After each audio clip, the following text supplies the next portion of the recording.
अखिल कोटी ब्रह्मांड नायक षडगुण ऐश्वर्य संपन्न पंढरीश परमात्मा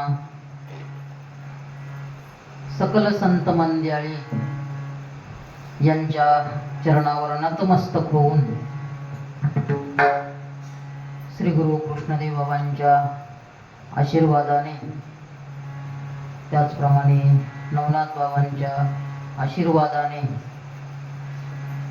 हा चालत असलेला श्रीमंत श्री जगद्गुरु तुकोबाराय जीवन चरित्र दर्शन आज आपला या चरित्राचा उपांत्य दिवस आहे। संतांचं चरित्र हे खूप गोड आहे। कितीही जरी सांगितलं तरीही ते पूर्ण होत नाही, कारण ज्ञानोबराय म्हणतात ऐके जेथ वाचा विसवी ते साधू कथा। संतांचं चरित्र असं आहे की त्या ठिकाणी वाणीला काय होतो, विसावा होतो। इतकं आगाध चरित्र आहे। आपण चरित्र वर्णन करायला गेलो तर आपल्या वाणीला काय होतो, शीन होतो। काय होतो, त्या कालिदासाने असं म्हटलेलं आहे संत चरित्राच्या बाबतीमध्ये, महिमानम उत्कीर्त्य तौ संहृते वचः, महिमानम उत्कीर्त्य तौ संहृते वचः, श्रमेण तदशक्त्या वा न गुणानाम इयत्तया। संतांचा महिमा जर वर्णन करायला गेलं तर कालिदास म्हणतात महिमानम उत्कीर्त्य, त्यांची कीर्ती वर्णन, श्रमेण तदशक्त्या वा तव संहृते वचः, वचः म्हणजे वाणी काय होईल, शीन पावेल, श्रम होतील, श्रमेण तदशक्त्या वा, श्रम होईल, शक्ती नष्ट होईल, परंतु संताच्या गुणाची, संताच्या चरित्राची न गुणानाम इयत्तया, त्या गुणाची इयत्तता काय होणार नाही, पूर्ण होणार नाही।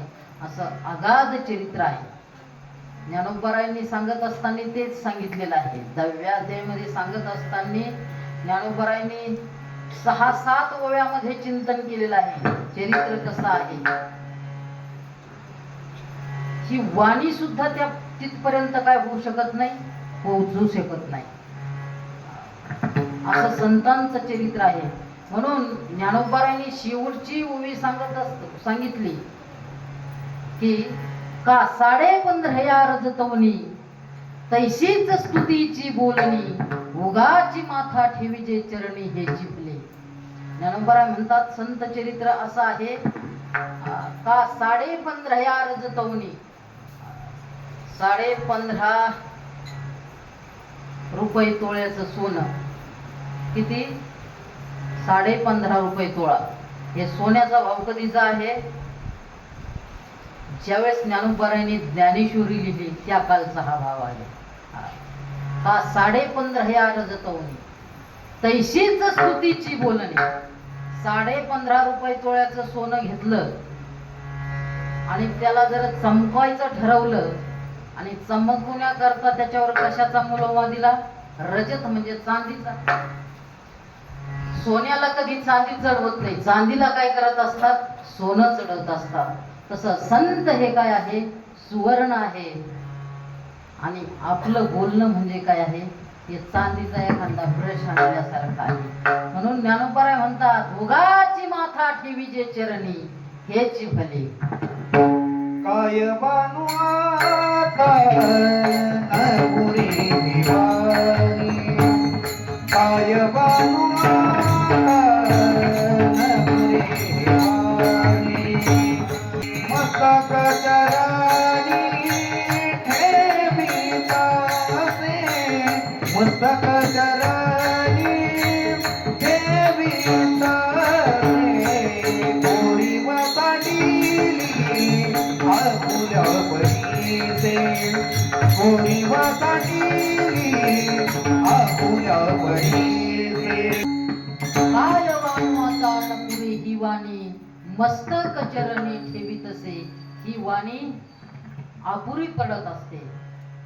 ऐसे संतांचे महिमान अकळीत के असे साधन, हे जाणून मियान मन निवांत केले. ज्ञानोबराय म्हणतात असा संतांचं चरित्र शब्दातीत आहे, गुणातीत आहे, अलौकिक आहे. आपण किती वर्णन करणार आहे? आपल्याकडे फक्त किती आहे? 1.5 तास आहे. आणि 1.5 तास असून सुद्धा आपल्याकडे वाणी नाही, शब्द नाही, ज्ञान नाही. परंतु आपली वाणी पवित्र व्हावी, अंतकरण शुद्ध व्हावं, याच्याकरता संतांचं चरित्र आपण करतोय. आपली तेवढी योग्यता नाही संतांचं चरित्र सांगण्याची, परंतु आपल्या स्वतः करता, आपला स्वतःचा उद्धार करण्याकरता. कारण जोपर्यंत आपलं अंतकरण शुद्ध होत नाही तोपर्यंत परमार्थ घडत नाही. काय? जोपर्यंत अंतकरण शुद्ध होत नाही तोपर्यंत परमार्थ घडत नाही. आणि अंतकरण शुद्ध करायचं असेल तर निष्काम कर्म करावं लागत असतं. आणि हे कोणतं कर्म आहे? तर निष्काम कर्म आहे. म्हणून ही संत कथा ना तरी बालक बोबडा बोली, का वाकुडा विचुका पावली, ते चोच करुनी माऊली रिझे जीवी. असं संतांचं चरित्र आहे. आपल्या या वारकरी संप्रदायाचा काही आचार विचार आहे. आचारही आहे, विचारही आहे. 2 प्रकारचा आचार सांगितलेला आहे, अंतरंग आचार आणि बहिरंग आचार. बहिरंग आचार सांगत असताना ऊर्ध्व पुंड्र भाळ, कंठी शोभे माळ, कापीचे कळी काळ तया भेने. बाह्य जो आचार सांगितलेला आहे तो ऊर्ध्व पुंड्र भाळ. आपल्या कपाळावर भगवान परमात्म्याचं पदचिन्ह असलं पाहिजे म्हणून हे ऊर्ध्व पुंड्र भाळ. कंठी शोभे माळ, कंठामध्ये काय पाहिजे? माळ पाहिजे. आणि मुखामध्ये काय पाहिजे? नाम पाहिजे. हा झाला बहिरंग आचार. अजूनही याच्यामध्ये सांगायचं असेल, जसं आपल्या पूर्वजांनी हा आचार आणलेला आहे, त्या आचारामध्ये आपण सात्विक कपडे काय केले पाहिजे? परिधान केले पाहिजे. जर सात्विक कपडे जर परिधान केले तर बुद्धी सुद्धा काय होती? सात्विक होती. अंतकरण सुद्धा काय होत असतं? सात्विक होत असतं. म्हणून हा आचार आहे. अंतरंग आचार सांगत असताना आपलं अंतकरण नेहमी भगवान परमात्म्याच्या ठिकाणी तिष्ठत राहणं, निरतिशय भगवान परमात्म्यावर काय असणं? प्रेम असणं. त्याच्या नामाबद्दल असेल, त्याच्या गुणाबद्दल असेल, त्याच्या रूपाबद्दल असेल, वा वारकरी संप्रदायाचे जे तत्व आहे त्या तत्वाविषयी काय पाहिजे? एकनिष्ठ पाहिजे. हा झाला अंतरंग आचार. जसा आचार आहे तसा विचारही आहे. जसं विचार सांगत असताना आपल्या वारकरी संप्रदायामध्ये जरीही उपासना सगुण असेल परंतु तत्व काय आहे? अद्वैत आहे. जगद्गुरु तुकोबारांनी म्हटलं असेल, नको ब्रह्मज्ञान आत्मस्थिती भाव, मी भक्त तू देव ऐसे करी, अद्वैती तो नाही माझे समाधान. हे जरी म्हटलं असेल परंतु सर्व संत वाङ्मयाचा जर समन्वय केला, काय सर्व संत वाङ्मयाचा समन्वय केला तर भक्ती जरी द्वैतात असली तर प्राप्ती ही अद्वैताची आहे. हे तत्व आहे आपला, हा विचार आहे. आता हे द्वैत आणि अद्वैत, द्वैत म्हणजे तू देव आहे आणि मी भक्त आहे. भक्त कधी देव होऊ शकत नाही. भक्ताने फक्त देवाची आराधना करायची आणि त्याच्यापर्यंत त्याच्या सलोकता म्हणा, समीपता म्हणा, स्वरूपता म्हणा, परंतु सायुज्यता नाही, अद्वैत नाही. परंतु आपल्या वारकरी संप्रदायामध्ये तत्व सांगत असताना, विचार सांगत असताना अद्वैत सांगितलेला आहे. आपण भक्ती करून करून कुठपर्यंत जाऊ शकतो? तर आपण प्रत्यक्ष काय होऊ शकतो? परमात्मा होऊ शकतो. कारण जगद्गुरु तुकोबाराच्या जीवनामध्ये जगद्गुरु तुकोबारायला विचारलं, काय नाव आहे तुमचं? त्यावेळेस त्यांनी तुकाराम बोललो बा मोरे नाही सांगितलं, आंबेले नाही सांगितलं. मी वासुदेव तत्वता कळो येईल विचारिता. ही जी जगद्गुरु तुकोबारायांची जी भाषा आहे ना, ती अद्वैतातली भाषा आहे. आनंद अद्वय नित्य निरामय जे कामीचे ध्येय योगियांचे ते हे समचरण साजिरे विटेवरी पहा भीमातिरी विठ्ठल रूप. ही जी भाषा आहे ना, ही अद्वैताची भाषा आहे. ज्ञानोबारायांच्या बाबतीत जरी चिंतन करायचं ठरलं तरी ज्ञानोबाराय म्हणतात, सत्य ज्ञानानंत गगनाचे प्रावरण नाही रूप वर्ण गुण जेते तो हारे श्रीहरी पाहिला डोळे भरी. काय तो हारे श्रीहरी पाहिला डोळे भरी, डोळे भरून पाहिला परंतु पाहता पहाने दुरी सारोनिया. पाहता पहाने दुरी सारोनिया म्हणजे तिथं पहा जो त्रिपुटी सांगितलेली आहे, जो पाहणार आहे तोही नाही, ज्याच्याद्वारे पाहतोय ते साधनही नाही, आणि ज्याला पाहायचंय तोही नाही. ही त्रिपुटीचा क्षेम होऊन जे ज्ञान होतं त्याला काय म्हणतात? अद्वैत म्हणतात. आता अद्वैत म्हणजे जीव ब्रह्म ऐक्य, अहम ब्रह्माकार इत्याकार कृती होणं म्हणजेच हा काय आहे? वारकरी संप्रदायाचा विचार आहे. नाथबाबाच्या बाबतीत सांगायचं म्हटलं तरी अवघे चित्रलोक्य आनंदाचे आता चरणी जगन्नाथा चित्त ठेले माय जगन्नाथ बाप जगन्नाथ. हे जे तत्व आहे हे अद्वैत तत्व आहे. म्हणून हा तत्व विचार आहे. जसा आचार आहे तसा विचार आहे. विचार आहे उपास्य उपासक भाव सुद्धा आहे. आपण झालो उपासक, परंतु आपलं जे उपास्य दैवत आहे ते कोणतं आहे? पांडुरंग परमात्मा आहे. आपलं कुलदैवत कोण आहे? तर पांडुरंग आहे. कुळीची ही कुळदेवी केली ठावी संतांनी. की कोणी ज्ञान करून दिलं आमच्या कुळाचं कुळदैवत कोणतं असेल तर ते काय आहे? पांडुरंग परमात्मा आहे. आपलं उपास्य दैवत कोण आहे? पांडुरंग परमात्मा. जसा उपास्य उपासक भाव आहे तसं आपले काही व्रत वैकल्य सुद्धा आहे. आपल्या वारकरी संप्रदायामध्ये व्रत कोणतं असेल तर कोणतं आहे?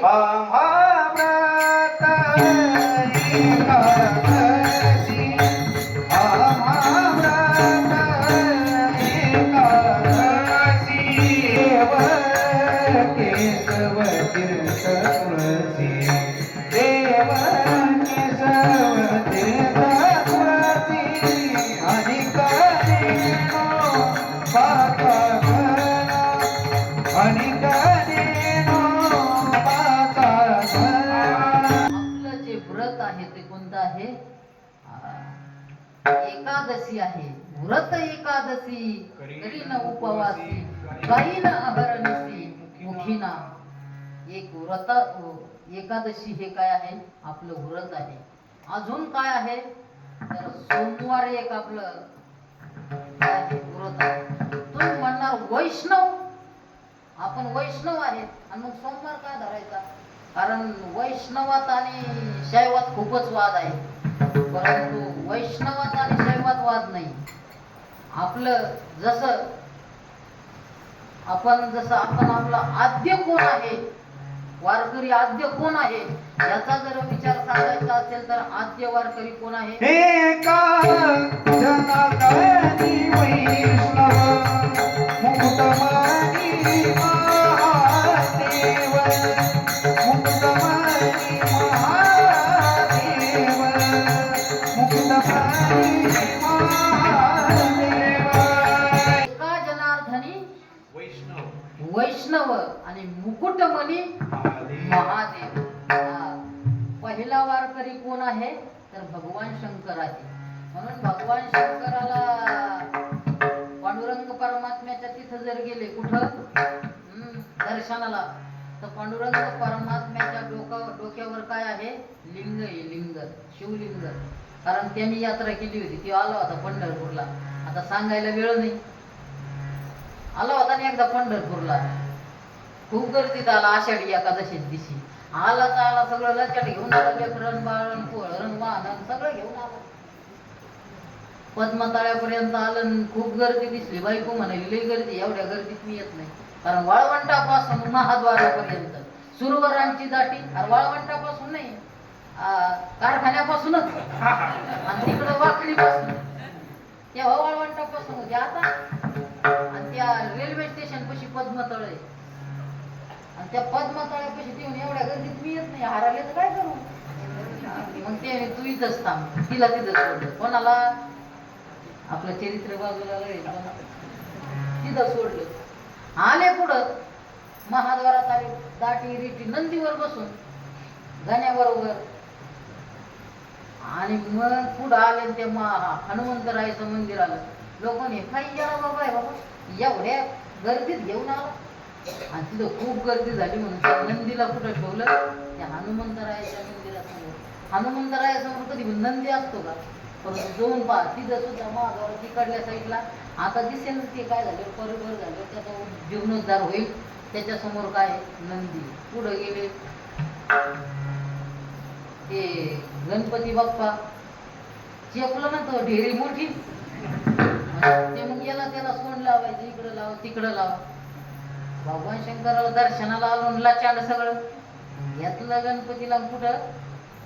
तिथं नामदेव पायरीच्या वर इकडल्या साईडना काय देवळी, त्या देवळीत गणपतीला बसून दिलं. निवांत झाले, संसार सुटला ना. आणि गेले पांडुरंगाच्या रावळात. तिथं गेल्यानंतर भगवान शंकर गेलं. भगवान शंकराला पांडुरंग परमात्म्याने पाहिलं. पाहिल्यानंतर नाचायलाच लागला ना देव. कोण? विठ्ठल भगवान परमात्मा, पांडुरंग परमात्मा नाचायला लागला. इतका नाचायला लागला, इतका नाचायला लागला, इतका आनंद झाला. त्या आनंदात आपण काय करत असतो माहिती ना? नवरदेवाला खाली घेऊन डोक्यावर उचलून घेतो. पांडुरंगाने काय केलं?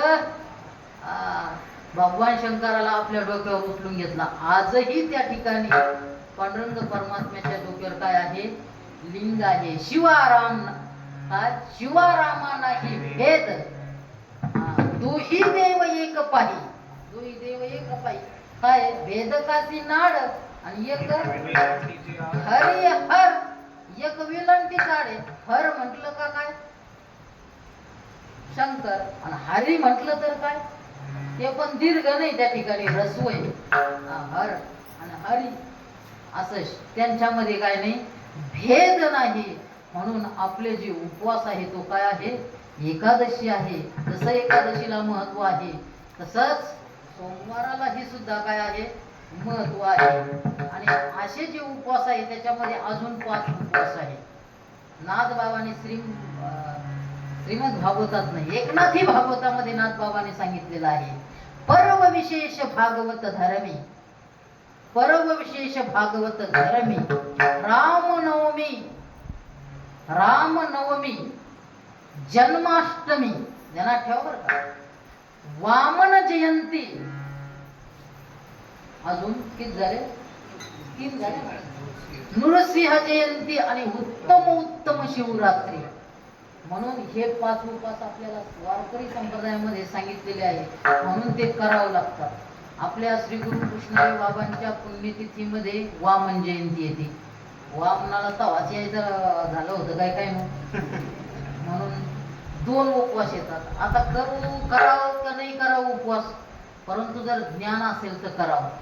कारण त्या दिवशी अन्नदान करणाऱ्याने जर अन्नदान केलं तर ते पुण्य होण्याचं राहून काय होईल? पाप होईल. म्हणून आपण काय करतो? उपवास करतो. हे व्रत वैकल्य आहे. उपासना, भगवान परमात्म्याचं अंतःकरणात नाम धारण करणं, हे काय आहे? उपासना आहे, व्रत आहे. आपले जे ग्रंथ आहे ते श्रीमंत श्री जगद्गुरु तुकोबारायांची गाथा, विश्वमाऊली ज्ञानोबारायांची भावार्थ दीपिका, ज्ञानेश्वरी आणि शांती ब्रह्म एकनाथ महाराजांचं एकनाथी भागवत, हे आपली वारकरी संप्रदायाची प्रस्थानत्रयी आहे. जसे वेदांत शास्त्राची प्रस्थानत्रयी सांगत असताना ब्रह्मसूत्र, भगवद्गीता आणि दश उपनिषदे सांगितली, तशी वारकरी संप्रदायाची प्रस्थानत्रयी आहे. असा आचार, विचार, ग्रंथ आणि संत कोणते असेल आपले तर ज्ञानोपरायतिकापासून कुंडलिकाधिकापासून तर निळोपरायपर्यंत, निळोपरायपासून शंकर स्वामीपर्यंत इथपर्यंत ज्यांनी वाङ्मय लिहिलेलं आहे, काय ज्या संतांनी वाङ्मय लिहिलेलं आहे, शिवूरचे शंकर स्वामी बरं का, आणि पिंपळनेरचे निळोबाराय शेवट, आणि त्याच्यानंतर शंकर स्वामी. प्रमाण म्हणून जे ग्राह्य धरलं जातं, काय आपण जे प्रमाण देतो, जे अभंग म्हणतो, हे प्रमाण जे ग्राह्य धरलं जायचं ज्ञानोपरायपासून तर शंकर स्वामीपर्यंत आपण अभंगाचं प्रमाण धरतो. आणि संत जर आपल्याला कुणाला मानायचं असेल तर आजपर्यंत या भूतलावर काय जेवढे संत झाले, आतापासून आतापर्यंत जेवढे संत झाले तेवढे वारकरी संप्रदायाचे काय आहे, संत आहे. हा झाला वारकरी संप्रदायाचा आचार, विचार, ग्रंथ, तत्व, प्रणाली. थोडा वेळ गेला परंतु हे काय पाहिजे, याचं ज्ञानच पाहिजे. कशामुळे सांगितलं एवढं, कारण उद्या एकादशी आहे ना, कॅलेंडर मध्ये उद्या एकादशी आहे, कॅलेंडर मध्ये म्हणतो. परंतु ही जी एकादशी असते ही कालगणनेनुसार असते, तिथीनुसार असते. ज्या सूर्योदया तिथीला जी तिथी असेल ती घटकाभर जरी असेल तरी ही ती तिथी ग्राह्य धरल्या जाते. आणि आपल्यामध्ये स्मार्त एकादशी आणि भागवत एकादशी आहे. आणि भागवत एकादशी उद्या नाही, कधी आहे तर सोमवारी 24 तारखेला आहे. म्हणून आपला काला कधी आहे, 25 तारखेला आहे. आणि एकादशी कधी आहे, उद्या नाही धरायची, कधी धरायची, परवा सोमवारही होतोय आणि एकादशी होते. म्हणून आज खूपच फोन आले, बाबा एकादशी कधी करायची. दोघा जणांची तर भांडणच लागली होती, मानायलाच तयार नाही. बसलेले इथं त्यातले एक जण ते मानायलाच तयार नाही. मग त्यांचा फोन आला, ते बाबाला विचारा. मग सांगितलं की ही एकादशी कधी आहे, खरं आहे का नाही, एकादशी परवा आहे. असं हे वारकरी संप्रदायाची तत्व प्रणाली आहे. त्याचं चिंतन झालं आणि आपलं चिंतन चालू होतं काय, कुठं चालू होतं, ऐसे ही डुबते रहो असं कोणाला म्हटलं होतं. अनगडशाह फकीराने रामेश्वर शास्त्री, रामेश्वर भट्टांना म्हटलं होतं. आणि मग ते तिथून पाण्यातून निघाले आणि कोणत्या ज्ञानोपराय म्हणजे आळंदीच्या रस्त्याला निघाले होते. जात असताना त्यांच्या सर्व शिष्यांनी त्यांच्या अंगावर कापड बांधलेले होते. आणि कापड बांधल्यानंतर त्यांच्या जशी महादेवाच्या अंगावर घडगी लावलेली असती तशी सतत धार, कारण अंगाचा काय व्हायचा, नुसता दाह व्हायचा, नुसता दाह, आग व्हायची. जसं एखादा माणूस आगीतून आत्महत्या करता एखादीनं जर पेटून घेतलं, एखाद्यानं जर पेटून घेतलं आणि मग बाहेर पडल्यानंतर वाचवा वाचवा वाचवा, तसा त्या रामेश्वर शास्त्रीच्या अंगाचा लाही लाही होत होती, दाह होत होता. आणि आळंदीच्या दिशेने येत होते. आळंदीला आले आणि आळंदीला आल्यानंतर ज्ञानोपरायला कडे साकडं घातलं, काय की माझ्या अंगाचा दाह होतो. ज्ञानोपरायांनी पाहिलं, ज्ञानोपरायांनी पाहिल्यानंतर ज्ञानोपरायांनी सांगितलं, अहो शास्त्री बुवा, या ठिकाणी तुमचा उपचार होत नाही, कारण ज्याची तुमच्याकडून निंदा घडलेली आहे त्यांच्याकडेच तुम्हाला पुन्हा जावं लागेल.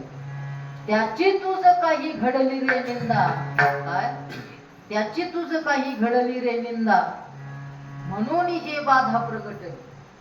तुला त्यांची काहीतरी निंदा घडली असेल म्हणून ही काय झाली, बाधा झाली असेल. निंदा, किती मोठी निंदा घडली होती. एवढं जगद्गुरु तुकोबारायांनी ज्याच्या करता आपलं जीवन अख्खं खपवलं, कशा करता, अभंगा करता. आणि तेच अभंग रामेश्वर शास्त्रींनी काय करायला लावले होते, इंद्रायणीच्या डोहात बुडायला लावले होते. संत निंदा घडली होती, संत निंदा. आणि मग संत निंदा घडली होती, त्यांना सांगितलं तुम्ही कुठं जा, तुकाराम महाराजांकडे जा. आणि त्यावेळेस ते रामेश्वर भट्ट कुठून निघाले? आळंदीवरून देहूकडे निघाले. आणि देहूकडे निघाल्यानंतर तुकाराम महाराजालाही समजलं की यांना काय झालेलं आहे, बाधा झालेली आहे. काय नाही, तुकाराम महाराजांनी एक काय घेतला, कागद घेतला आणि त्याच्यावर एक अभंग लिहिला आणि सांगितलं या अभंगाचं वाचन करा, तुमची बाधा काय होईल, निघून जाईल. कोणता अभंग आहे तो? चित्त शुद्धकारी शत्रु मित्र होती, चित्त शुद्धकारी शत्रु मित्र होती, व्याघ्रहीन खाती सर्पतया, व्याघ्रहीन खाती सर्पतया, विषते अमृत विषते अमृत आघातते गीत. सद्गुरु तुकोबारायांनी तो अभंग लिहिला आणि एका भक्ताकडे, शिष्याकडे देऊन टाकला. तिथून वेदशास्त्र संपन्न रामेश्वर शास्त्री येत आहे, त्यांच्याकडे द्या. अहो, ते रामेश्वर शास्त्री, त्यांना ओळखायचं कसं? वेदशास्त्र संपन्न आहे ना.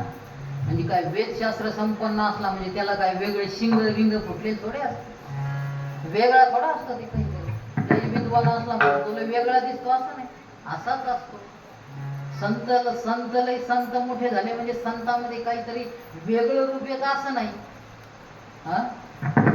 सर्वसामान्यासारखेच असतात, परंतु ते संत नव्हती. संत नव्हती जगामध्ये सारखे, संत नव्हती जगामध्ये सारखे, समुद्र नदी नव्हे पैगा, आगे पैगा म्हणून येईला,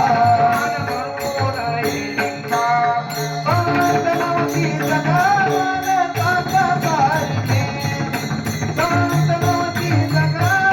सारखे, समुद्र नदी नव्हे पैगा, पाषाण म्हणू नये लिंगा, आणि संत नव्हती जगा मानसा त्यासारखी. माणसासारखे संत नसतात, पण संत काय असतात, माणसच असतात. वरून काही बदल नसतो त्यांच्यात, ते दिसायला कसे असतात, तुमच्या आमच्या सारखेच असतात. त्यांचा बदल कोणता असतो, तर त्यांच्या अंतकरण वृत्तीचा बदल असतो. वृत्ती काय असते त्यांची, श्रेष्ठ झालेली असते, भगवत्कार झालेली असते. म्हणून त्यांना विचारलं ती कशी आहे संत, वेदशास्त्र संपन्न. त्या शिष्याला सांगितलं काय नाही, महादेवाच्या अंगावर जशी गडगी धरलेली असते ना, तसे शिष्याने गडगी धरलेली आहे, अंगाराला कापड लिपटिलेले आहे, त्यांच्या अंगावर पाणी टाकतात, त्यांना एवढा अभंग दिला. त्यांच्या हातामध्ये अभंग दिला आणि तेवढा अभंग वाचला. चित्त शुद्ध तरी शत्रू मित्र होती, व्याघ्रहीन खाती सर्पतया. अशा प्रकारचा अभंग फक्त एकदाच वाचला तर रामेश्वर शास्त्रीच्या अंगाचा काय झाला, दाह नष्ट झाला. म्हणे रामेश्वर त्यांच्या समागमी झाले हे आराम, देह माझे झाले हे आराम, देह जाचे. म्हणे रामेश्वर त्यांच्या समागमे झाले देह माझे, झाले हे आराम देह माझे, झाले हे आराम देह माझे. रामेश्वर शास्त्री म्हटले त्यांच्या फक्त समागमामध्ये, म्हणजे त्यांचा समागम कोणता लक्षात आलं का, कोणता समागम? जगद्गुरु तुकोबारा इकडच होते आणि रामेश्वर शास्त्री तिकडच होते. आणि तिथं म्हणतात त्यांच्या समागमे, म्हणजे त्यांचा समागम खरा कोणता असेल तर जगद्गुरु तुकोबारा यांचं गाथा चिंतन, जगद्गुरु तुकोबारा यांचं पारायण करणं, म्हणजे ही खरी संताची काय आहे, संगती आहे. हे रामेश्वर शास्त्री त्याच्यातून सांगतात. म्हणून आता आपला सप्ताह येणार आहे, 17 तारखेला सप्ताह सुरू होणार आहे. म्हणून आपलं या पुण्यतिथीच्या सप्ताहामध्ये ज्ञानेश्वरी पारायण आहे. तुम्हाला असं वाटत असेल काय ज्ञानोबरायांची संगती करावी, काय वाटत असेल तर हा, तर काय करावं, ज्ञानेश्वरी पारायणाला बसावं. कारण आपला उद्धार आपणच करू शकतो आणि आपली जी लागलेली आग आहे ती आपल्यालाच जावं लागत असते, दुसरं कोणी विजत नाही. हा, उद्धरेत आत्मनात्मानं आत्मानं उसादयेत आत्मैव ह्यात्मनो बंधू रात्मैव रिपरवात्मनः. आपला उद्धार आपल्यालाच करावा लागत असतो आणि आपणच आपला बंधू आहे आणि आपणच आपला काय आहे, शत्रू आहे. म्हणून आपला उद्धार कोणाला करायचा आहे, आपल्यालाच करायचा आहे. याला नाही वेळ आणि त्याला वेळ नाही म्हणून वर्षभर इकडं तिकडं करतो, पण एवढ्या 8 दिवसात काय करायला पाहिजे, ज्ञानेश्वरी पारायणाला बसलं पाहिजे आणि ज्ञानोबरायांची काय केली पाहिजे, संगती केली पाहिजे. त्या रामेश्वर शास्त्रीने फक्त एका अभंगाची संगती केली तर त्यांच्या अंगाचा काय झाला, दाह नष्ट झाला आणि जगद्गुरु तुकोबा काय आहे याची प्रचिती त्यांना आली. कारण रामेश्वर शास्त्री दशग्रंथी होते, विद्वान होते, मोठं पद होतं, धर्माधिकारी होते आणि त्यांना प्रचिती आली. मग त्यांनी त्यांच्या परिवारातील, त्यांच्या जातीतील सर्व ब्राह्मणांना वर हात करून सांगितलं, अरे हे सामान्य नाही. म्हणे रामेश्वर फट तिजा, म्हणे रामेश्वर फट तिजा, तुका विष्णू नाही तुझा, तुका विष्णू नाही तुझा,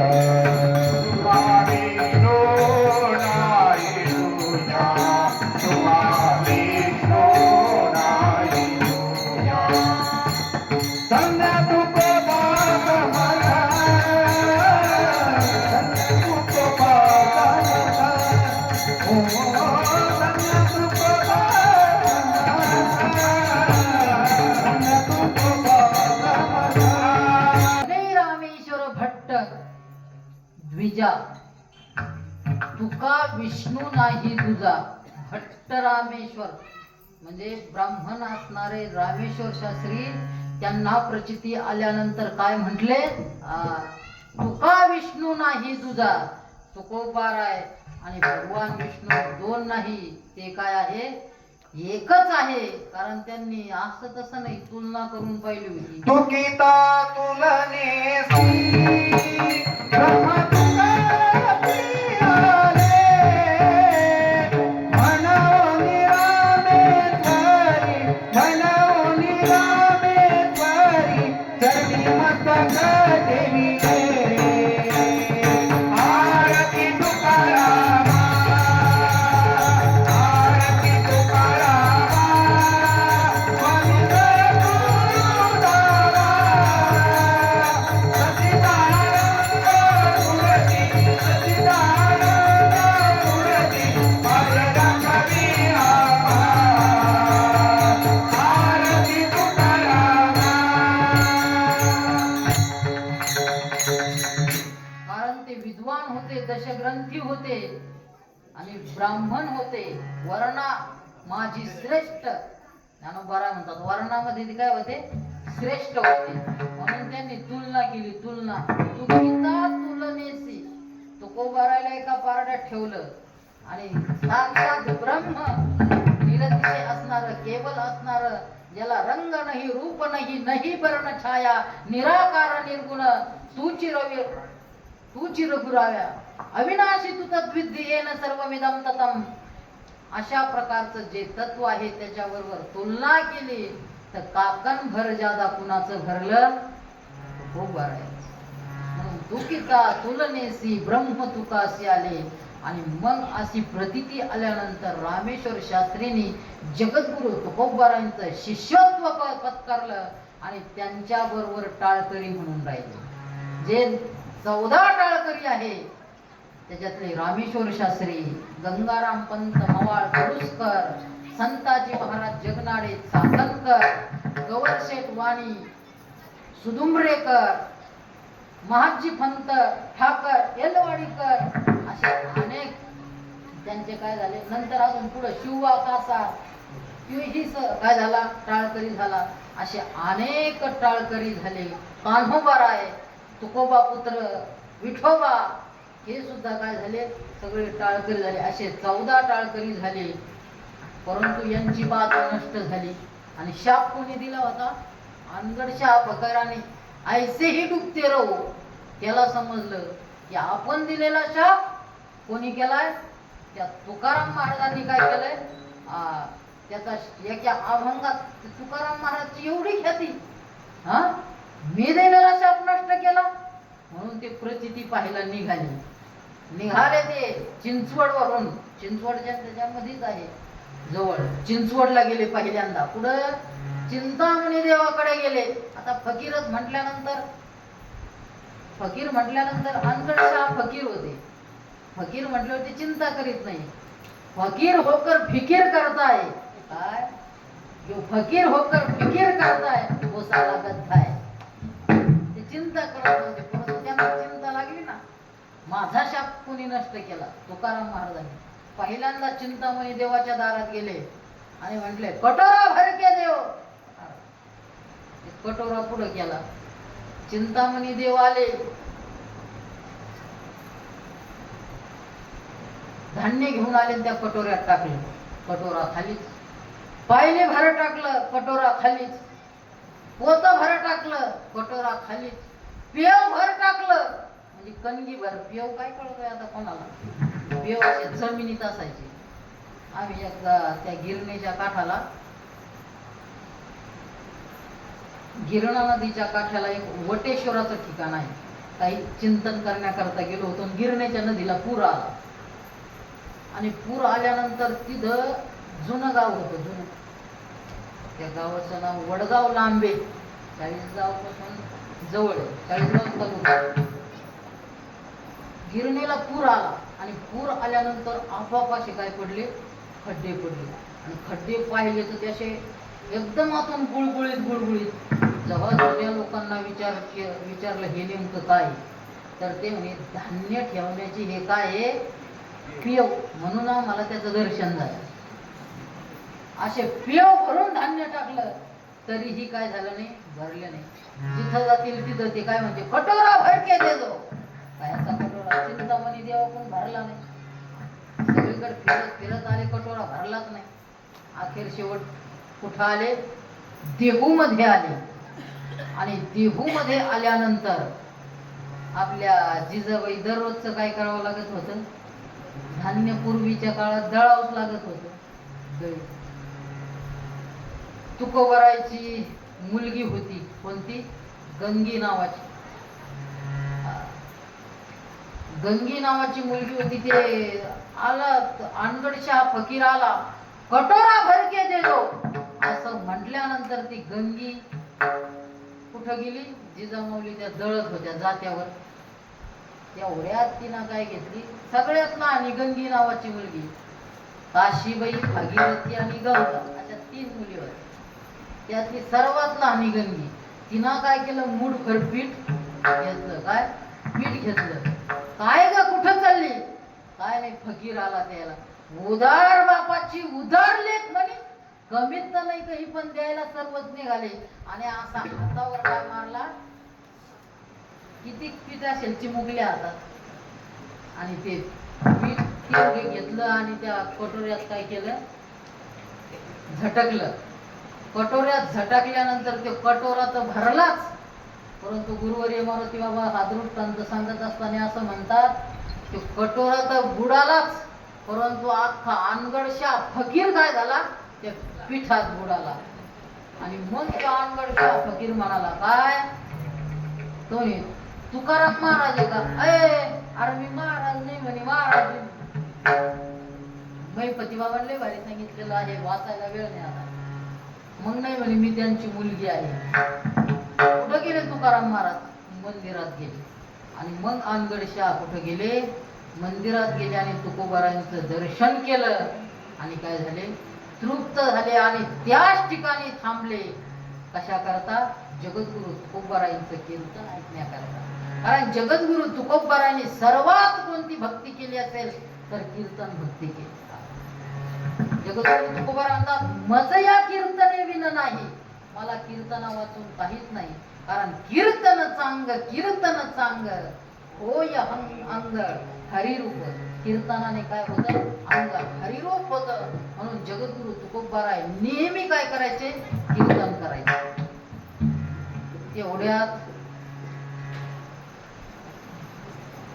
तुकोबारायांचा एक मुलगा होता. मुलगा, त्या मुलाला आजार झाला. आजार असा झाला की त्याला झाला मुतखडा. काय झाला? मुतखडा झाला. बरं, तुकोबारायचं संसारापासून पूर्ण आता विरक्त झालेली होती.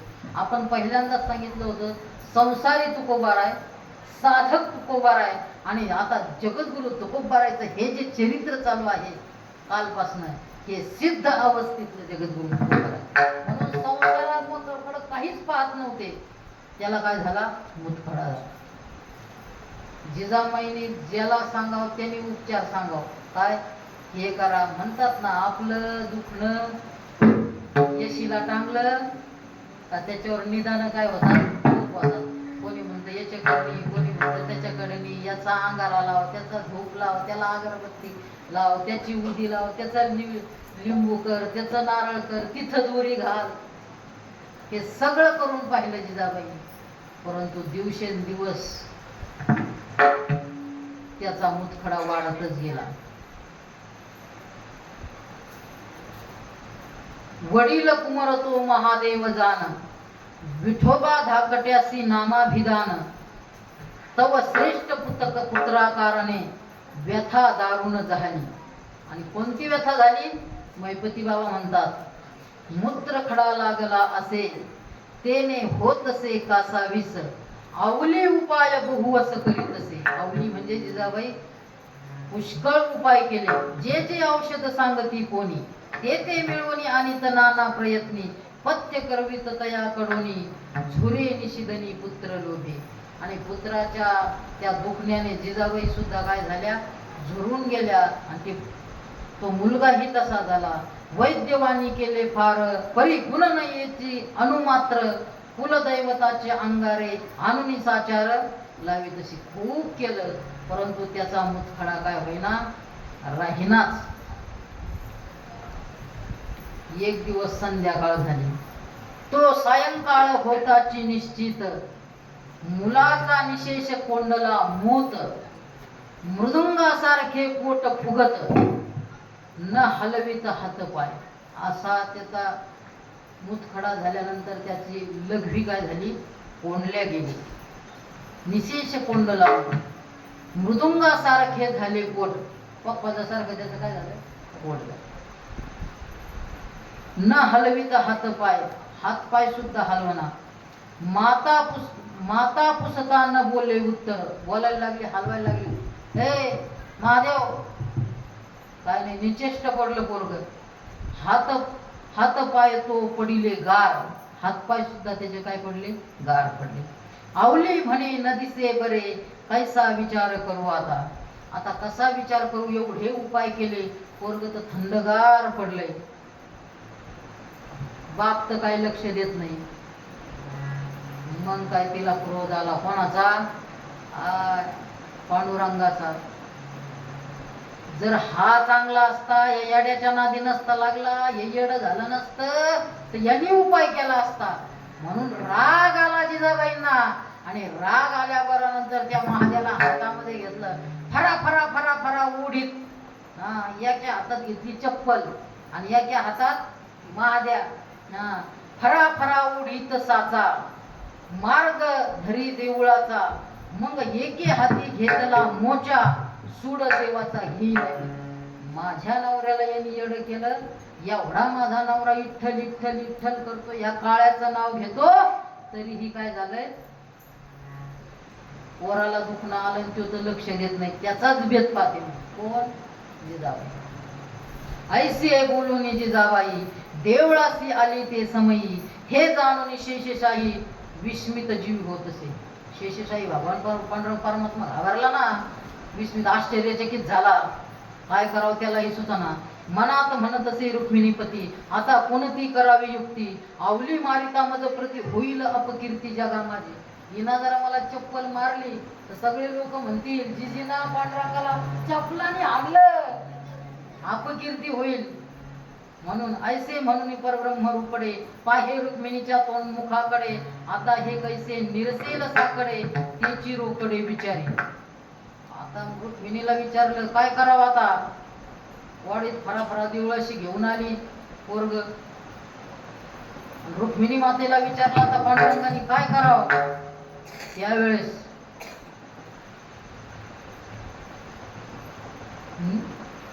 दुसरे देवळी नसताची कोणी, मूर्ती आडोनी उमटली ध्वनी, आता आरोग्य केले याच लागुनी, जाई तू सदरी. तिला सांगितलं तू कर, तू मान्यता कर, तू शक्ती संपन्न आहे, नुसतं पाहना म्हणे तुम्ही सगळं होऊन जाईल.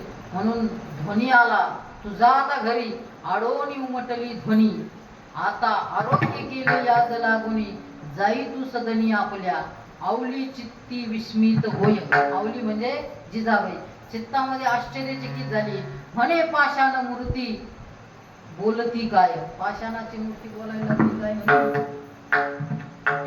सवेची लेकुराकडे पाहे, तो मूत्र लवला हे सुटले. आणि भगवान परमात्म्याने दृष्टी क्षेप टाकल्याबरोबर त्याचा जो कोंडलेला लघवी होती ती काय झाली, सुटली. मैपती बाबा खूप गोड वर्णन करतात, एवढं वाचतो आता. देवळात चिखल होई फार, मग लेकरू घेऊन आली बाहेर, घागरीशी चोच पडली थोर, तैसा कुमर मुतत असे. आणि त्याला काय झालं, सगळं पोट मोकळं झालं, खडे बिडे सगळे निघून गेले. आणि ती पोरग तृप्त झालं. म्हटलं भूक लागली, खूप भूक लागली, क्षुधा उदरी मज वाटे. त्याला काय लागली, खूप भूक लागली. जिजाबाई त्याला खायला दिलं, पोरग पळायला लागलं. जिजाबाई वाटलं आर पांडुरंगाने आपलं पोरग काय केलं, नीट केलं. परंतु ते क्रोध काय तिचा गेलेलाच नव्हता. तुकोबारा नेहमी चिंतन करायला जायचे, कुठेही चिंतन करायला जायचे. एक दिवस असेच कुठे गेले, भंडाऱ्या डोंगरावर चिंतन करायला गेले. मंबाजी वाणी सालो मालोने खूप प्रयत्न केले होते, धर्माधिकाऱ्यापर्यंत गेले. परंतु वरच्यांना जरी मोठ्या लोकांना चांगलं वाटलं तर काही कुचाळ्या करणारे असतात. कितीही चांगलं असलं तरी त्यांना काय वाटत, वाईटच वाटत. असे होतेच एक दोन तिथे. त्यांनी काय केलं, तुकोबारायची लईच कीर्ती वाढायला लागली. तुकोबारायची खूपच कीर्ती वाढायला लागली. म्हणून तुकोबाराय भजन करत असताना त्यांनी एका बाईला पैसे दिले आणि तिथं पाठवलं. कुठं, भंडाऱ्या डोंगरावर एका वेश्याला पाठवलं आणि जा म्हणे तिथं. त्यावेळेस मोबाईल बिबाईल नव्हते म्हणा फोटो काढायला. आणि त्या ठिकाणी ती बाई गेली आणि त्या ठिकाणी तिचे हावभाव दाखवायला लागली. परंतु तो जगद्गुरु तुकोबाराय पांडुरंग परमात्म्याच्या चिंतनामध्ये विठ्ठल विठ्ठल विठ्ठल नेहमी भजन करत होते. कधी बांगड्याच वाजव, कधी हेच कर, कधी पायातले चाळच वाजव. जगद्गुरु तुकोबारायांनी डोळे उघडले आणि तिच्याकडे पाहिलं. त्यावेळेस जगद्गुरु तुकोबारायांचे उद्गार आहे, जाई वो तुमाते न करी सायाज, जाई वो तुमाते न करी सायाज, आम्ही विष्णुदास कैसे न हो, आम्ही विष्णुदास कैसे न हो, जाई वो तुमाते न करी सायाज, जाई वो तुमाते न करी सायाज. त्यावेळेस जगद्गुरु तुकोबाराय म्हणतात, जाई हो तू माते,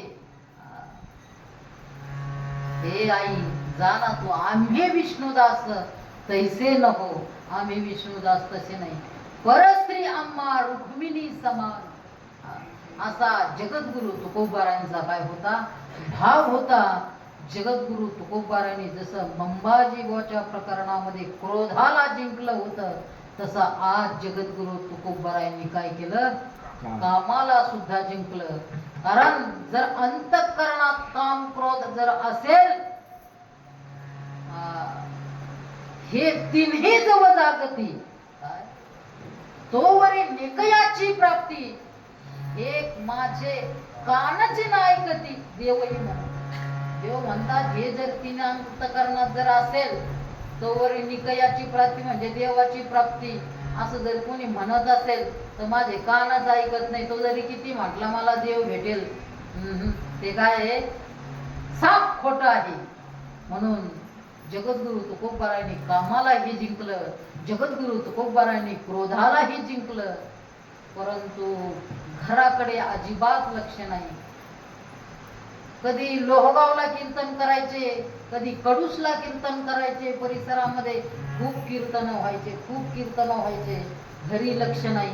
परंतु जिजाबाईला काय लागली, चिंता लागली. घरात पुरी वाटती, किती 3 मुली होत्या, उपवर झाल्या ना. जिजाबाईला चिंता लागली, उपवर झाल्या ह्या, आता यांचं लग्न कसं करायचं, घरात तर काहीच नाही. आणि मग एक दिवस जगद्गुरु तुकोबारा आले, अहो ऐका ना, सांग जिजे, आगावले सांग, काय सांगायचंय तुम्हाला कळत नाही का? तुम्ही त्या काळ्याच्याच नादी लागले. या 3 मुली उपवर झाल्या, त्यांना नाना आलंय. असं म्हटल्यानंतर गणपती बाबाचे शब्द आहेत. मग त्याच्यात काय म्हणे, त्याच्यात काय चिंता करायची. वडली नाव काशीबाई, दुसरी भागीरथी पाही, धाकुटीचे नाव गंगाबाई, सतकुळ ठाई जन्मल्या. उपवर होत्या 3घी जणी, आवली चिंताक्रांत मनी, म्हणे मुली उजवाव्या कैसेनी, फुकया लागवणी पुसतसी. यांना कसं बुजायचं यांचं आता, असं विचारायला लागले. कारण बुजायला तर लई लागत, बुजायला लई लागत आहे. जेवढं आहे त्याच्यापेक्षा जादा लागत आहे. नाही तेवढ्यात होत, परंतु आपल्याला दाखायचं असतं आपण हम भी कुछ कम नाही. त्या बुजवायच्या नादात हम भी कुछ कम नाही, 2-4 एकर इकितात. तुकोबारायांना इकायला काहीच नव्हतं. ऐसे कांतेची वचनोक्ती, म्हणजे कांता म्हणजे जिजाबाईचं वचन ऐकलं. बाहेर जात असे सत्वर गती, स्वयातीची मुले खेळत होती, ती घराप्रती आली. काय लगेच घराच्या बाहेर गेला असं जिजाबाईंना म्हटल्यानंतर घराबाहेर पडले. आणि बाहेर जाताची सत्वर गती, वेगाने बाहेर गेले. बाहेर पोरं खेळत होते, पोरं खेळत होते. 3 पोरं धरले ना आता.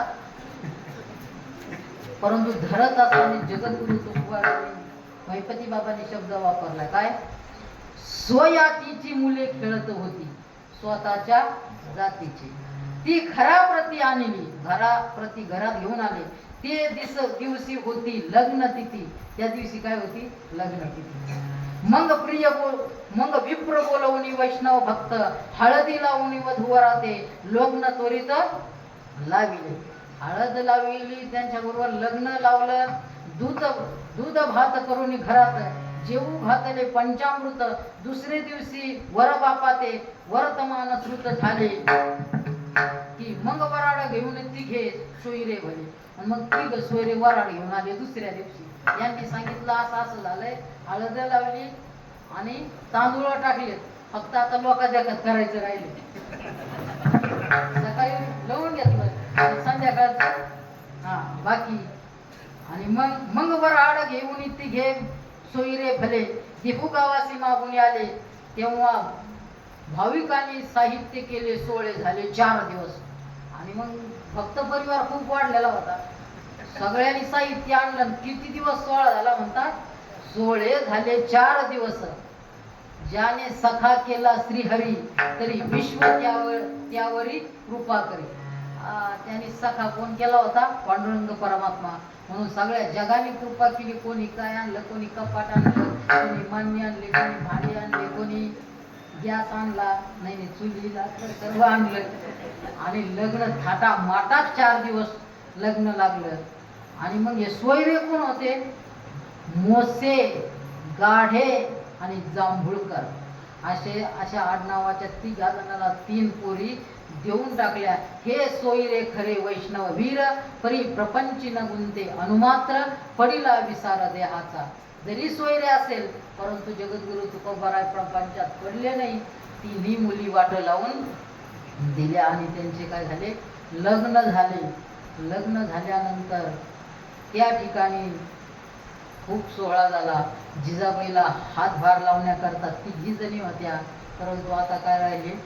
एकटीच राहिल्या. आणि जिजाबाई त्या मुलीचं चिंतन करत करत करत काही दिवस निघून गेले. आणि निघून गेल्यानंतर काही दिवस संपले. जगद्गुरु तुकोबाराय लोहगावला कीर्तनाला जायचे. सर्वात जास्त जगद्गुरु तुकोबारायचे कीर्तन कुठं झाले असतील तर लोहगावला झाले. लोहगावला खूप कीर्तन झाले. जगद्गुरु तुकोबारायची खूप कीर्ती वाढली. ती कीर्ती कोणी वाढवली असेल सर्वात जास्त तर ज्ञानोबारायांनी वाढवली. आता ज्ञानोबारायांनी कीर्ती कशी वाढवली? कारण एक बीडचा देशपांडे नावाचा ब्राह्मण होता. काय? या बीड जिल्ह्यातील देशपांडे नावाचा ब्राह्मण होता. तो आळंदीला गेला आणि आळंदीला त्यांनी काय केलं? अनुष्ठान. पहिलं तर पंढरपूरला गेलं आणि पंढरपूरला त्यांनी किती अनुष्ठान केले? 10 अनुष्ठान केले. बीड परगण्याचा देशपांडे ब्राह्मण पंढरीस धरणे बैसला, तामनस अनुष्ठान मांडिले त्याने, उपवासी राहत नसेबी अन्न, पुराण व्युत्पत्ती मज कारणे व्हावी म्हणून इच्छितसे 10 दिवस बैसता तेथ, स्वप्नी सांगती पंढरीनाथ तुवा सत्वर जाऊन आळंदीत. 10 दिवस त्यांनी कसं तामस अनुष्ठान केलं. कशा करता? मी पुराणिक व्हावा. काय? पुराणिक. आणि काय व्हावं? पुराणिक. आणि श्रीमंतही व्हावं. या त्याच्या 2 इच्छा होत्या. म्हणून त्यांनी पंढरपूरला अनुष्ठान झालं. देवानी सांगितलं जाय इथं नको, ज्ञानोबारायच्या दरबारात आहे. ज्ञानोबारायच्या दरबारामध्ये आला आणि तिथेही त्यांनी 8 दिवस अनुष्ठान केलं. ज्ञानोबारायांनी त्याला साक्षात्कार केला. इथं नका थांबू. कुठं जाय? देहूला जाय. त्या देहूला गेला का तू विद्वानही होशील.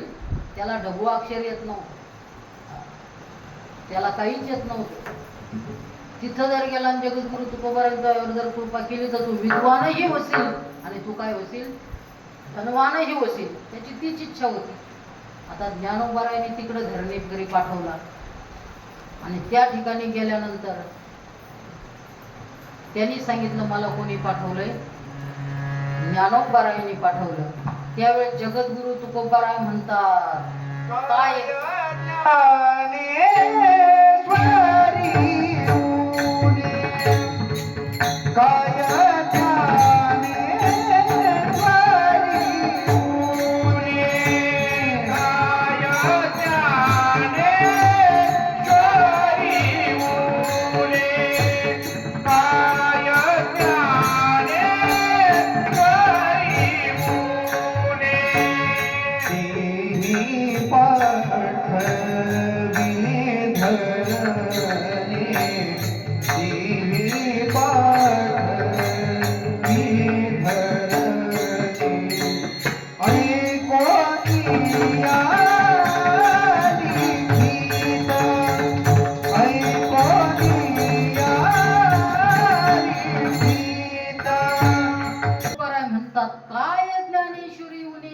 पाठविले धरणे.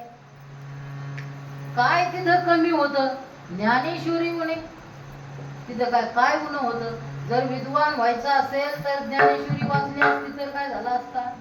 विद्वान झाला होता. म्हणून काय ज्ञानेश्वरी उणे जीही पाठविले धरणे.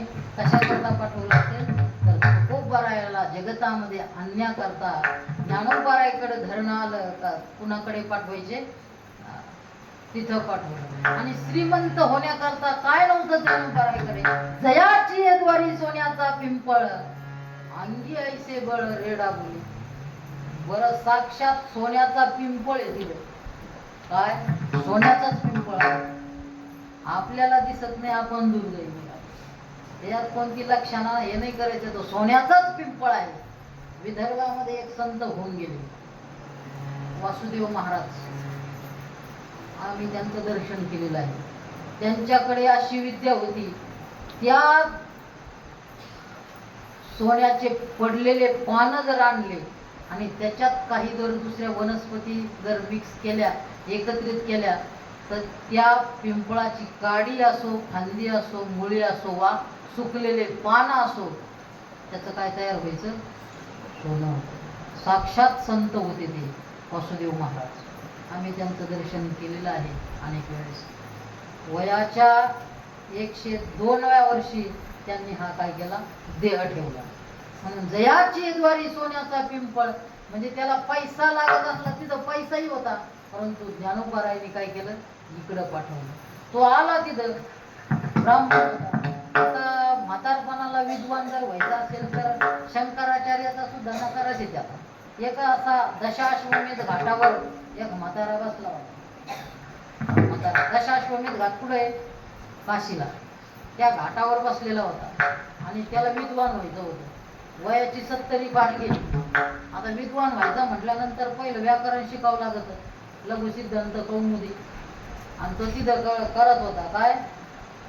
डुक्रिय करणे. डुक्रिय क्रू करती म्हणजे करणे, धातू आहे. डुकूची पाके क्रू, आता व्याकरण सांगत नाही. क्रू करोमि कुरुवः कुरुमः करोषि कुरुथ कुरुथ कुरुवत करोति कुरुवतः कुरुवन्ति, असा चालतो तो. आणि तिथं तो भोकीत होता घाटावर. पुढं काशीला आचार्य शंकराचार्य आले आणि त्याला म्हटले, नाही नाही रक्षती डुक्रिय करणे, भज गोविंदम भज गोविंदम भज गोविंदम. मूढमते, ए मूर्खा, आता या वयात तुला हे डुक्रिय करणे रक्षणार नाही. आता काय कर? माळ घे आणि त्या गोविंदाचं काय कर? भजन कर. तसं यांनी करायला पाहिजे होतं, पण हे आता यांनी अनुष्ठान करून आलं. जगद्गुरु तुकोबाराईकडे आले. मग जगद्गुरु तुकोबारायला वाटलं ज्ञानोबारायांनी पाठवलेलंच आहे, तर मग काय करावं? देव म्हणून जगद्गुरु तुकोबारायांनी काय केलं? एका कागदावर किती अभंग लिहिले? 11 अभंग लिहिले. आणि 11 अभंग त्याला काय झालं? त्याला दिले. 11 अभंग देवाचा प्रसाद आहे का? 11 अभंग देवाचा प्रसाद म्हणून त्याला दिला. परंतु ते अभंग पाहिले त्यांनी, हे तर मराठीतले ब्राह्मण त्याला डोकं लावलं. हे प्राकृत यांनी कधी विद्वान व्हायचं, मला कधी संस्कृत यायचं. त्यांनी ती धष्ट टाकून दिली. ते काय? आणि त्याला श्रीमंत व्हायचं होतं. एक गुजरातचा एक शेठ होता, त्यांनी तिथूनच ज्ञानोबारायला काय केलं होतं? सापडं घातलं होतं. मला जर पुत्ररत्न प्राप्त झाला तर मी किती 1000 मोहरा देईन. म्हणून त्याला मुलगा झाला आणि त्यांनी 1000 मोहरा द्यायच्या ठरवल्या. आता एवढ्या गुजरातवरून इथं आणायच्या, सुरतवरून कसं आणायच्या? त्यांनी एक मोठं नारळ घेतलं, त्याला कोरलं, त्याच्यात त्या मोहरा भरल्या चोरी व्हावा नाही म्हणून. त्या कुठं आणल्या? आळंदीला येत होता तो, चाकणपर्यंत आला. आणि ज्ञानोबारायने त्याला साक्षात्कार केला. काय? इकडं नको येऊ, कुठं जाय? दिहुला जाय. आणि तो शेठ कुठं गेला? दिहुला गेला. आणि तेवढ्यात ते नारळ आलं. ते नारळ कोणाला दिलं? देशपांडे बिडीच्या ब्राह्मणाला दिलं. ते नारळ दिलं. हे कागद 11 बंद. हा, एक विज्ञापना पायापाशी श्री पंढरीच्या पतित पावना, एक विज्ञापना पायापाशी, असे 11 अभंग लिहिले होते. ते कागद तिथंच टाकला. आता ते नारळ सुद्धा त्यांनी तिथंच टाकलं. आणि आला पुन्हा ज्ञानोबाराय आला. ज्ञानोबारायने काय केलं असेल बरं? ज्ञानोबारायने त्याचा तिरस्कार केला. महिपती बाबांनी खूप सांगितलेलं आहे. आपल्या भाषेत त्याच्या पृष्ठभागावर लाथ मारून काढून दिलं त्याला. आणि मग जगद्गुरु तुकोबाराय म्हणे, आता हे तर तयार झालं, कोणा कारणे हे झालेसे तयार? कोणा निमित्त नेमकं काय? कोणा करता तयार झालं? तिथं दररोज एक ब्राह्मण यायचा जगद्गुरु तुकोबारायच्या दर्शनाला. कोंडोबा नाव होतं त्याचं. काय? कोंडोबा नाव होतं.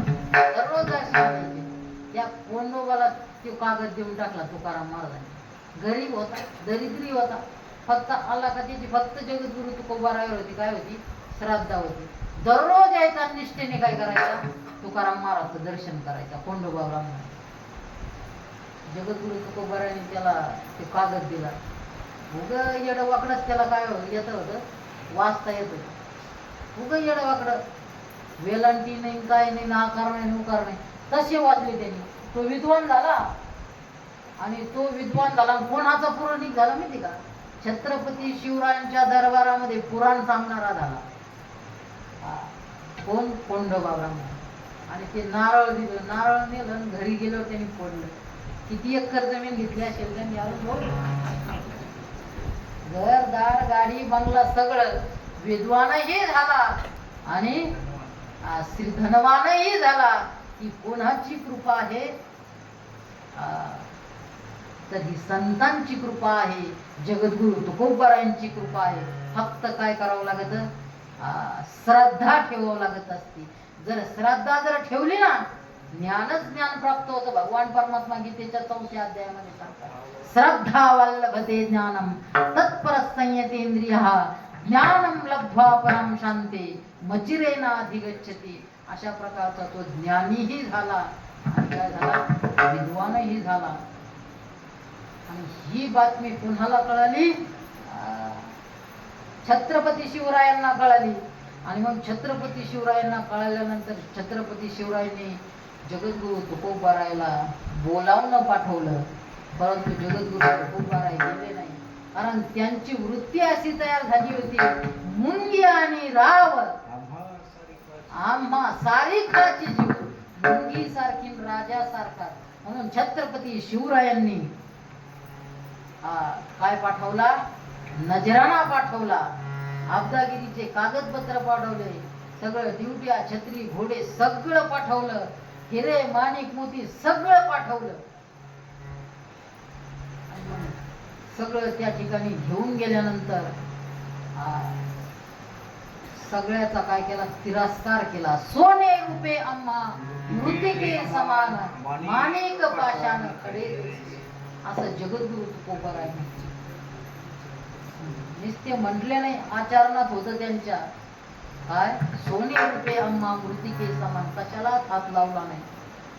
उलट म्हटले, जाऊन सांगा राजाला, तुम्हाला असं वाटत असेल आम्ही सुखी व्हावं. काय? राजांना जाऊन सांगा, छत्रपती शिवरायांना, तुम्हाला असं वाटत असेल आम्ही सुखी व्हावं तर काय करायला पाहिजे? आम्ही तेने सुखी, आम्ही तेने सुखी. विठ्ठल विठ्ठल मुखी, विठ्ठल विठ्ठल मुखी. आमचे रवित धन, आमचे रवित धन, आमचे रवित धन, आमचे रवित धन.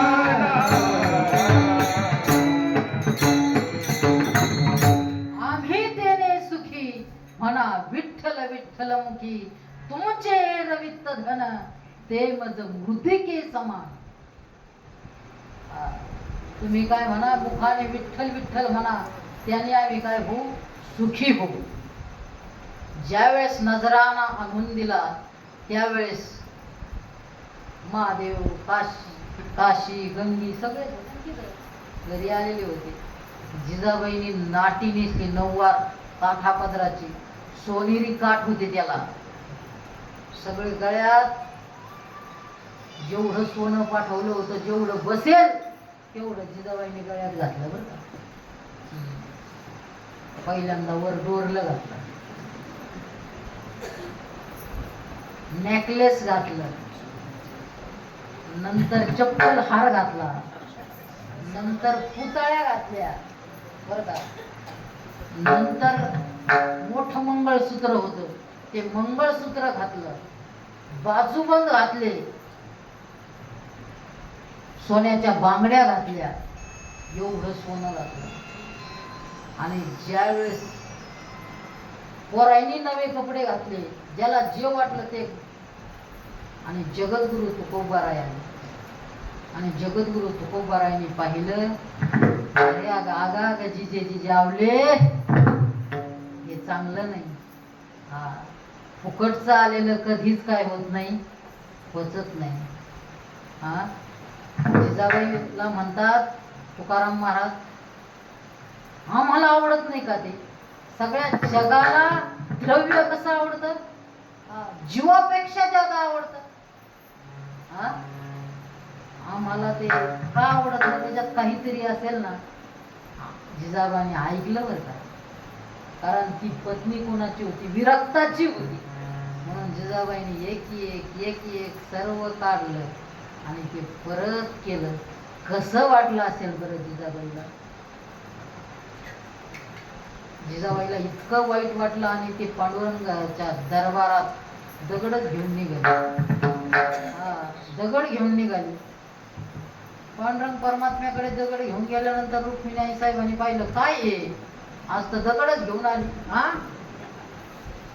हे आजवा ताजा बोलली, काळ्या तुझं गेलं मढ तुझी खूप बोलल्या.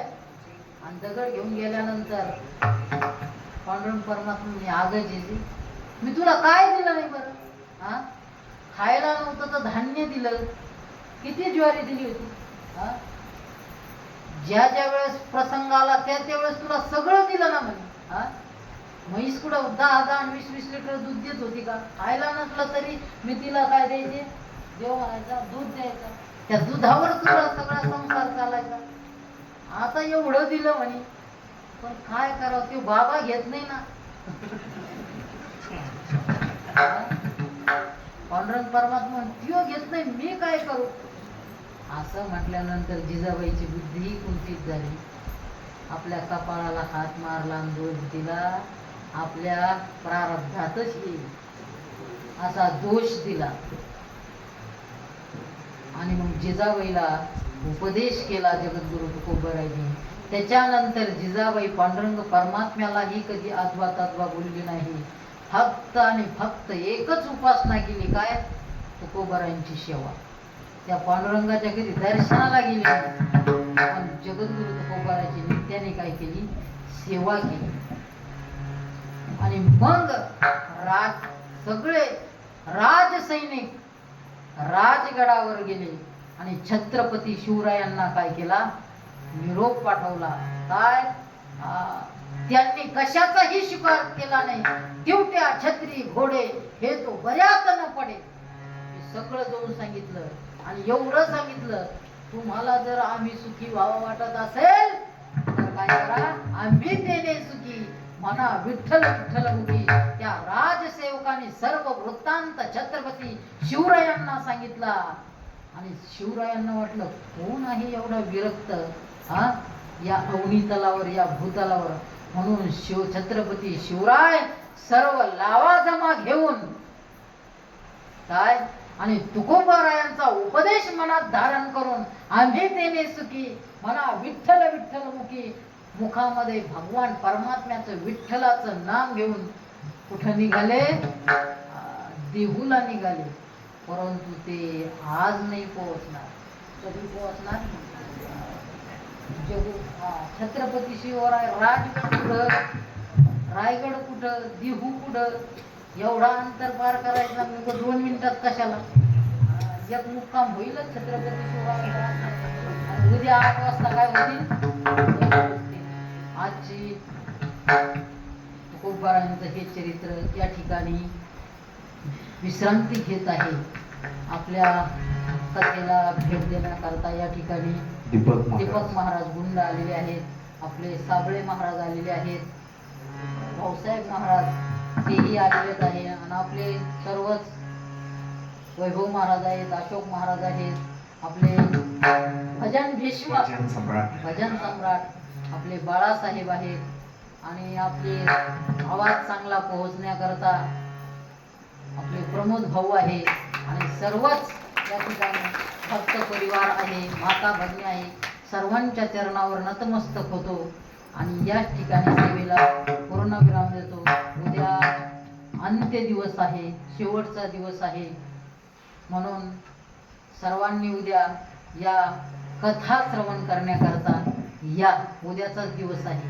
परवाच्या दिवशी कीर्तन आहे. वैभव महाराजांचं वैभव पाहण्याकरता या सगळेजण.